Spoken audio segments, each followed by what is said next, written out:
मेरे अजीज दोस्तों और मेरे वतन के साथियों, हिंदुस्तान एक आजाद और सेक्युलर मुल्क है। बड़ी बड़ी और शानदार के बाद 15 अगस्त 1947 को ये मुल्क आजाद हुआ और 26 जनवरी को ये मुल्क आजाद ये मुल्क जमहूरी हुआ।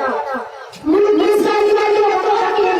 मुसलमानों ने हिंद ने जो तहरीक चलाई वो आजादी की तहरीक कही जाती है। तहरीक आजादी में शुरू से आखिर तक मेरा नाम जगमगाया है। बस मेरे नाम से मुसलमान का स्थित है। 1830 में मेरी साम्राज्य गिरा गया है। इसकी सरकारी बड़ी दी और बच्चे का इलाज किया कि हर होगा उनके लाशा जिससे मुसलमानों ने जब तक पूरी